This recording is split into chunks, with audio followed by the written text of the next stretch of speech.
The biggest mistake I see with vocal mixes is too many plugins and extreme settings. But the real key to great vocal mixes is a tasteful, simple vocal chain. Follow along and learn this simple, minimalist vocal chain that I'm sharing today, because until you do, you won't really be able to know what additional plugins you need. What I don't like about the plugin industry is how there's always a new update, a new feature, another knob to do something you don't even need, and then most of us just end up staring at a very confusing user interface, not knowing what buttons to push. And it's just getting so overcomplicated. So I want you to take a deep breath, remove every plugin in your session, and start over with me. Even better if you have your session open right now and you can click pause and do this along with me, okay? Here we go. All right, first, a quick rundown of how I do my signal flow routing. I like to record onto one track only. So for me, my mic's coming in mic 1 and the output is just out 1 and 2. Every take I record ends up here and I just drag it down to the track I want it on. And I am in Pro Tools here, but what I'm going over is going to be translatable to all different DAWs because we're mostly talking about our plugins. People casually refer to the vocal chain as the tone shaping plugins like EQ, compression, but technically, the entire vocal chain is every step your voice audio goes through from the microphone to out the speakers. We are going to focus on just the plugins today, but my full vocal chain is my Austrian Audio OCS10 Mogami cables, the Apogee Symphony desktop interface using input 1, my MacBook Pro, and then Pro Tools input 1, which would be my record track. Since I dragged this to V-lead 1, V-lead 1 goes out bus 1 and 2, right? That's my lead vocal bus. That is received on this lead aux right here in bus 1 and 2, and that just goes out, output 1 and 2. All of these plugins are going to process that vocal and then send some of the vocal via this send fader to our special effects, which are down here, my reverb and my delay. And I've named my buses. So this is probably like bus 12, 13, 14, 15 or something. I've just renamed them in Pro Tools. Okay, and the order of your plugins is important because it's compounding. Looks like I have like my gate first and then my EQ. So the gated vocal is going through the EQ and the EQ'd and gated vocal is going through my leveler plugin. So that matters, and I'll get into why I put it in this order in just a sec. I like to clean up the audio first and then worry about the vocal tone and leveling after. So I'm gonna put my noise gate first. If there's a little noise in my room, this is gonna help prevent those really quiet, annoying noises from being heard in the session. We'll go deep into detail on this in just a minute. Next, I EQ. This is where we turn different frequency ranges of our voice up or down, as well as fix any of those annoying resonant frequencies. Then I use a vocal leveler. This is level up. This will help even out our dynamics when we're singing some parts kind of quiet and then some parts kind of loud. It'll turn up the quiet parts and turn down the loud parts. I put my de-esser next, which is specifically going to turn down our harsh S sounds because the mic is pretty sensitive to S's. So let's just break down these ones first before we get into the special effects. And by the way, all of these plugins have a free trial, which you can grab in the link in the description below. All right, here is my noise gate. This one is called Gate Kept. And again, this plugin is listening for when your audio gets quieter than a specific decibel. And decibel is a measurement of volume, also known as dB. When sound gets quieter than this number right here, the gate will close and it silences any sound trying to come through below that threshold, which is how we eliminate really quiet room sound. I'll never forget where I came from. You and me used to be the same. Had my mindset. Okay, you saw it working a little right there, huh? The settings I'm really interested in are the attack, the release. This is gonna help it sound smooth when it closes and opens, kind of like a fade in, fade out. And then the threshold. The threshold tells the plugin when to do its job. So right now we're saying, don't let anything quieter than 61.6 dB through our gate. It will mute anything below that. These are the settings that work really well for me, but to really perfect your audio, try this out. If I pull this up saying louder sounds are not allowed to come through, we're gonna start intentionally muting words that ultimately we won't want muted, and then we'll pull it back until we start to hear that the tail ends of our words or our breaths are not getting shut out. That will be the sweet spot. I'll never forget came from. You and me used to be the same. Had my mind set on this from day one. Okay, did you hear that in the beginning? I had it so harsh that it was literally turning down actual words. They were just kind of quiet words. Let me mute the track and we can listen even closer. I'll never forget where I came from. You and me used to be the same. Cool, I think that is a good spot. You saw some of the attenuation happening in the meter, but you still could hear the breaths and the tail ends of the words, because those are really quiet, but we still want them. I'll never forget where I came from. You and me used to be the same. Had my mind. Love it. Next is EQ. Here we have tone EQ. This affects the different frequencies in your vocal tone. You can make things brighter, darker, fix thin or muddy vocals, and remove annoying resonant frequencies like ringing sounds. In tone EQ, we do have these cool presets. These are good starting points for different voice types. But let's go over how to do all of this from scratch. And first of all, let me show you what all these buttons and knobs even do. These orbs control frequency from left to right and gain levels when we go up and down. There are 8 orbs here. The bottom ones that are black, these are off. If we just tap it once with our mouse, it turns it on. Same up here. You can always tap it again to turn it off. These are our low pass and high pass filters. This is also known as a low cut because you're cutting out the lows, or high cut because you're cutting out the highs. You're allowing the lows to pass, or down here, you're letting the highs pass. So if I were to drag this, you'll hear it starting to cut all of the low end out. I'll never forget where I came from. The rest of these orbs here are going to be our main controls. These are known as a bell curve or a peaking band. If you were to have the first one or the 6th one up and you tap it, it changes to a shelf shape. I don't really use the bottom one, but I use this one a lot when I just want to raise up some of the high end, but I don't want it to like raise then come back down. I want all of the high end to sparkle upwards. You saw that in some of my presets, just like that. Anytime you have an orb clicked, like I clicked that once, this orb is considered selected. So any of the first 3 knobs will respond to this. So if I turn this up and down, this is my dB, it's turning it all the way up and all the way down. Or I can slide the hertz frequency up or down with this knob. And then this knob is called the quality factor. It's called Q, and that controls the tightness of the band. So would we want a wide band or a very narrow band? And I'm going to show you my favorite EQ trick with the Q knob in just a minute. And by the way, this is a tone knob. This is just like your overall last minute polish. If you want to brighten the entire sound or darken the entire sound, you can do that. You could even just open Tone EQ if you love the way that sounds and only just do this darker, brighter knob. Go for it. And my normal EQing, I tend to keep it in neutral and control everything from the main grid. Okay, so I'd love to give you my strategy, and this will make everything make a lot more sense. I really just treat it like a 2-step approach. Step 1 is my broader tone shaping, and step 3 is my fine tuning. So step 1, I'm gonna listen to the vocal in 3 bands or 3 sections. I'm gonna listen to the low end, the mid, and the high. And all I'm gonna ask myself is, does this area, when I tune my ears in to just focus in on that area, does this area sound good? And it doesn't need to change at all? Does it need to come up, or does it need to come down? So listen carefully with me and try to focus your ears on just the low end. How does that low end feel? Let's try it. I'll never forget where I came from. You and me used to be the same. Had my mind set on this from day one. Looks like we just grew in different ways. Not gonna lie, my microphone is so good, I barely need to EQ anything.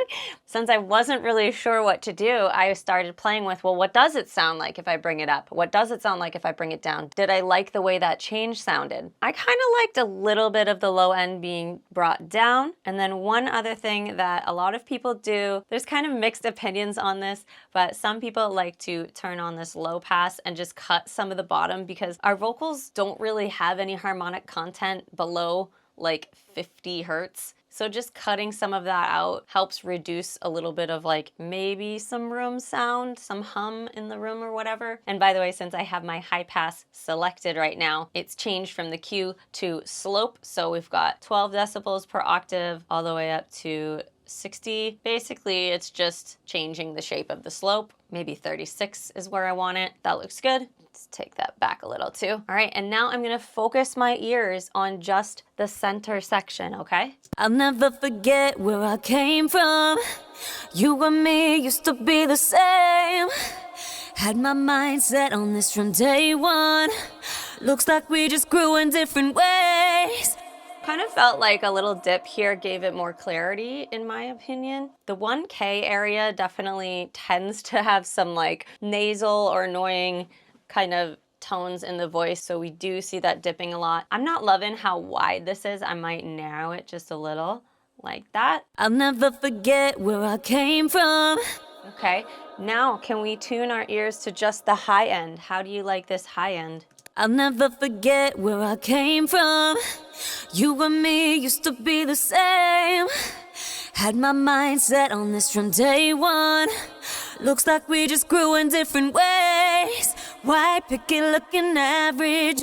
Ooh, my gate cut off looking. We need to lighten our gate threshold. How did you like that lift in the high end? I like that a lot. It gives it a nice brightness. Vocals tend to need a little extra shine in the top end. So cool, that's it. That is my step one, just shaping the tone. Just listen to those 3 sections and decide, do I want to raise it or lower it? And then next, we're going to fine tune and find our annoying ringing or resonating. There might be a frequency in there that is just kind of like annoying. Just that's the best word I can use for it. So for me, I already know I have a little bit of a nasally sound, and I also already know where it kind of is, but I'm gonna show you how to find it. And this is the sneaky thing I was gonna show you with the cue. Let's use this band because it doesn't look like we're using it. I'm gonna turn my cue all the way to the most narrow, and we're gonna do what's called the search and destroy method. So I'm gonna drag it all the way up. So like 2.7 right now is going to be boosted 30 decibels. That is gonna sound very annoying, but we want that because what we're gonna listen to is like a very loud sudden boost in energy, and that's gonna mean that's probably a really resonant frequency, and then we're gonna turn it down. I'm gonna sweep through all the frequencies, and when we hear something that's like suddenly super loud, that's probably gonna be what we turn down. So check it out. I'll never forget where I came from. You and me used to be the same. Had my mind set on this from day one.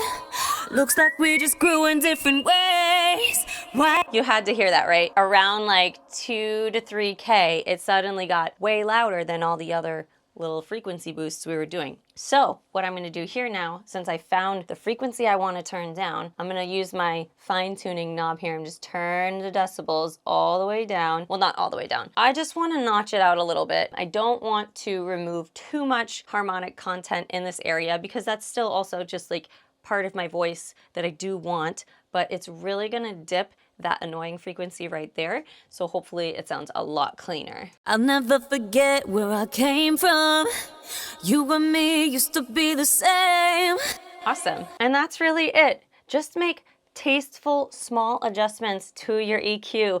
Don't perform EQ surgery. Our goal is simply to just lightly enhance or correct your already naturally beautiful tone. Okay, let's go over level up. This is our vocal leveler. Now, this might be kind of controversial, but I actually don't put a compressor in my vocal chain anymore. I think one of the reasons people find compression so confusing is that they're actually realizing it's not helping their vocal. I think we don't really need it. Level Up is a dynamics control plugin similar to compression, but what it really is a gain rider. It's just watching the changes in your volume and turning you up when you're too quiet and turning you down when you're too loud, so you have an even, consistent level. And you can absolutely control this without killing your dynamics aggressively. But let's back up a sec, because how Level Up performs is based a lot on the audio that's running through it, okay? As a vocalist, I tend to set my gain levels based on my loudest part of the song so that I don't start distorting. So to set my levels, before I even start recording the song, I'll sing into the mic the loudest section, watch my green meter on that record track, and make sure it's not going up past the yellow. So turning my input gain level down until it's at a good spot. And so with that in mind, since I'm setting my levels based on the loudest part of the song, it usually turns out that a lot of my levels of my actual audio throughout end up being kind of quiet and need more of a boost up as opposed to a compressed down. So here's how level up works. First things first, you need to set this wheel to the right spot. And that is not something that a preset can really determine for you, because every session to session might be different. So it depends on how loud you recorded your vocals. And you want to set this wheel. This might be the only thing that you have to set. The rest of this can stay the same. I'll show you what it does, but we're going to watch this wheel and see what happens when we play audio through it. I'll never forget where I came from. You and me used to be the same. Had my mind. Okay, do you see this little bouncing white light? It's an indicator showing you what your input level is actually doing. So these are your decibels right here on the wheel that your voice is hitting. What I want you to look for, what looks like to be the middle range that the dot is hitting, or what is the dot hitting most of the time? That's gonna be your target spot, because that middle point is going to be easiest for the leveler to reach by turning things up and down, because that's the spot where you tend to be riding the most. So let's watch all of this. We're gonna see this bouncing up, down, and all around, and maybe we'll put it on this part of the song and just try to eyeball what the average input gain is. I just can't relate, yeah, I just can't relate.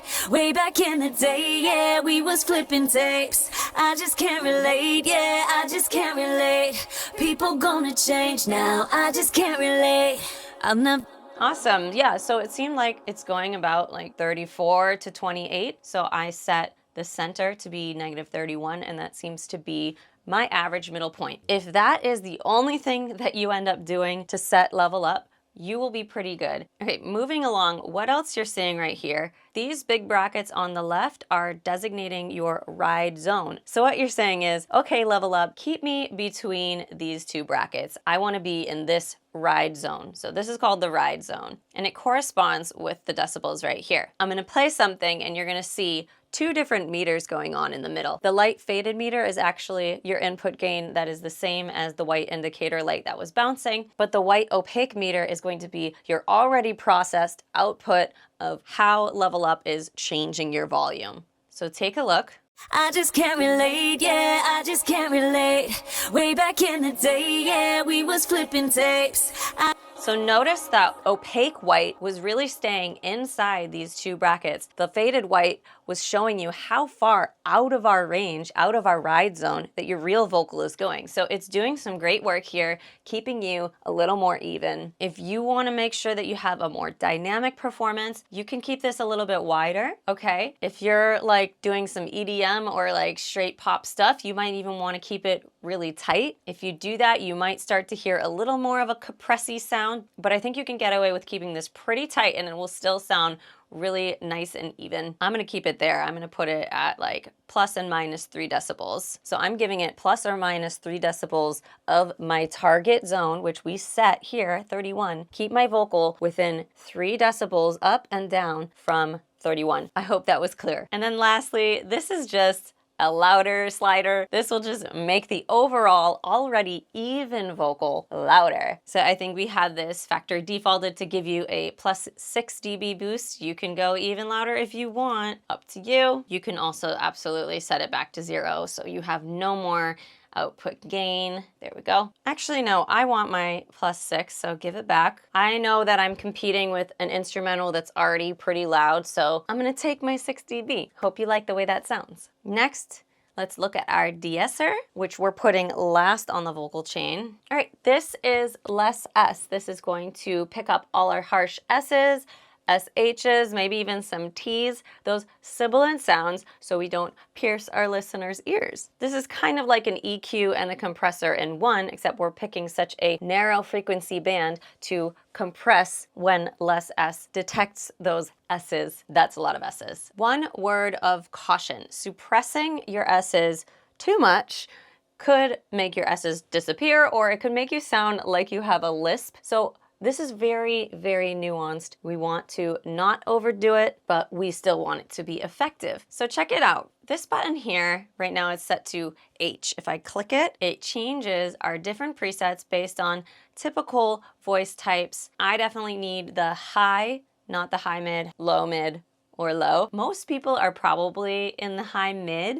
Try them both first, and if it sounds like it's doing what it's supposed to do, then look no further. But let me show you how to properly find your own frequency and threshold. This is how you decide if you want it to be a notch suppression or a high shelf, so it kind of turns everything up above this frequency down when it hears that. I kind of like the notch, so I don't want my S suppression to turn down any of the high end. So similar method to how I found my settings with the gate. We're going to over exaggerate our threshold. Yeah, I just can't relate.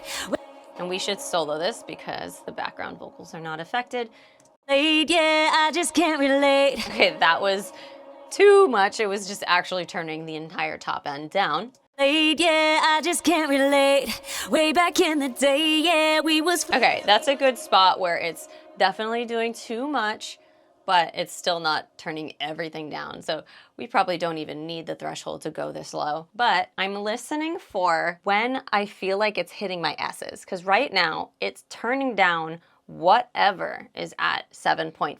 And like I said earlier, I don't think I'm 7.5. I think I'm at a 12. So I'm going to listen down and really try to tune my ears into those S sounds. And when I feel like it's actually hitting that S frequency, I know I've found the actual frequency, and then we can turn that threshold down until it's at a nice, smooth, even spot, not overdoing it. I'll show you how to do that. So let's listen. Yeah, I just can't relate. Way back in the day, yeah, we was flipping tapes. I just can't relate, yeah, I just can't relate. People gonna change now, I just can't relate. Actually, so I think it's around like 10, 11. Yeah, I just can't relate. Way back in the day, yeah, we was flipping tapes. Let me exaggerate that even more. Yeah, I just can't relate. Way back in the day, yeah, we was flipping tapes. And if you are like, I can't even tell the difference, you can always bypass the plugin and listen closer. Yeah, I just can't relate. That S was really sharp. Let's hear it. Yeah, I just can't relate. On. Yeah, I just can't relate. Okay, so it's working. It's definitely turning it down. I do think that that's my frequency, and I don't want it to overdo it, so I might dial this back until it feels like it's definitely helping, but it's not doing the most. Yeah, I just can't relate. Yeah, I just can't relate. Yeah, I just can't relate. Way back. Yeah, I just can't relate. Yeah, I just can't relate. Off. Yeah, I just can't relate. On. Yeah, I just can't relate. Okay, sorry, that was so annoying. But yes, that's how you have to find it, and your listeners will thank you for that. Okay, that is your tone shaping part of the vocal chain. Now we're going to send some of our vocal signal to our fun effects like our reverb. Here's lush verb. I'm kind of a reverb brat, so I pretty much exclusively only go for really massive cathedral or canyon type reverbs with those massive lush spreads. I don't like small room reverbs. Even if I just want a little bit of reverb, I still use a massive reverb. I just turn it way down. To me, when I do that, I still get that nice blend and glue that just ties everything together, even if my vocal still sounds kind of dry. So this is our fabulous lush verb. There are 3 modes here. We have canyon, cathedral, and inferno. Canyon is going to be your super clean and vast sound. Cathedral is also clean and vast, but it adds 2 upper octaves, so plus 12, plus 24, and then minus 12, minus 24. So you get 4 octaves spread of harmonics. I actually don't know any other plugins that add the low octave. So to me, this is just a sound that I've been really craving. The cathedral, it just sounds reverent, not just bright cathedral, but also nice and deep and strong. And then Inferno is actually a saturated reverb, so this has like distortion on the reverb. I pretty much only use that as like a special effect or to highlight a special moment in the song, but maybe this would suit your genre really, really cool. This is the hue slider. It is where you can make the reverb brighter or darker. I don't know about you, but I used to always put an EQ after my reverb to adjust the tone to how I want it. Well, now you basically have an EQ right inside the reverb. Mix is your standard mix knob. I keep it at 100 because I'm using the send fader to control that level. And then expanse is going to be your decay time. It goes from 5 seconds to 30, so lush verbs only for sure. But again, if you wanted just a more dry sound, but that's still that blend and that glue, turn your fader all the way down. Well, not all the way, just a little bit, and it will, trust me, it'll sound so nice. Let's listen to these and tweak our settings. I'm gonna solo this guy for us. I just can't relate, yeah, I just can't relate. Way back in the day, yeah, we was flipping tapes. I just can't relate, yeah, I just can't relate. People gonna change now, I just can't relate. That's that Inferno. Let's listen to Canyon. Dial this back. Again, very subtle, but still big. I just can't relate, yeah, I just can't relate. It's not too aggressive, right? Let's turn it up. I just can't relate, yeah, I just can't relate. Way back in the day, yeah, we was flipping tapes. I just can't relate, yeah, I just can't relate. People gonna change now, I just can't relate. It's so beautiful. I think that is reasonable, okay? It is lush and massive. I am anti-small room, but still, with your settings, you can control that massiveness. But let's listen to Cathedral. Check this out. I just can't relate, yeah, I just can't relate. Way back in the day, yeah, we was flipping tapes. I just can't relate, yeah, I just can't relate. People gonna change now, I just can't relate. Okay, lastly in our minimal setup is our delay. And actually, this is my old template. So as you can see, I used to use 4 different tracks for my delays. Why? Like, why was that always how I had to do things? I know you can relate. Let me just explain how I delay. It's to create a feeling. It's not to really create a sound, in my opinion, unless you want to sound more like 80s. Like, I swear 80s and 90s was like delay time. But delay is just meant to create this more dimensional space. I don't really think it's something you hear, it's something you feel. So right now I've got 4 different independent delays happening in poly delay. Honestly, I recommend, this is obviously biased, but I recommend the factory default. I love it. I would just maybe play with the different modes, which you can control differently per different delay line. I'll go over that in a sec, but my factory defaults, I've got 16th note, 8th note, quarter, half. You can change these obviously, so all the way from a whole note to a 32nd note, and you have like triplets and dotted in there as well. Or you can just turn it off if you're like, I don't need 4. That's also fine. I'm not mad at you. Just so you know, down here, this is our global mix slider. Again, I keep it all the way up. I'm gonna control this with this send fader. This is my delay send fader, which I need to rename because it's still called 8th note. And now I have all 4 of my notes in one. This is going to control our global, which is set by our send fader, but then you can also control each delay independently with its delay level. So this big knob in the middle is this delay's delay level. This would be delay 2's level, delay 3's level, delay 4's level, blah, blah. And then the slider on the left side is the feedback. So that's how often it's gonna feed back into itself. So how long basically until it completely dissipates. Keep those pretty low. I keep it at like 20 to 29% here. Looks like 29. Same thing with the reverb, how I used to put an EQ after my reverbs or delays. Now there's a tilt EQ right inside for each delay. You can have one of your delays brighter than the other. So I keep it pretty neutral, but you can have bright or you can have dark delays. happening. So let's listen to those different modes I was telling you about. And I have turned my delays up quite a bit just so you can hear the vibe. If we start with standard mode, that's all the way to the left. All of these are now in standard. As you'll hear, it's kind of just your basic repeating, right? Listen. I just can't relate, yeah, I just can't relate. Okay, pretty simple. Actually, let's turn this up even more. If we change this to the middle one, this is called alternating mode, AKA ping pong. It's gonna go left and right, left and right. I just can't relate, yeah, I just can't relate.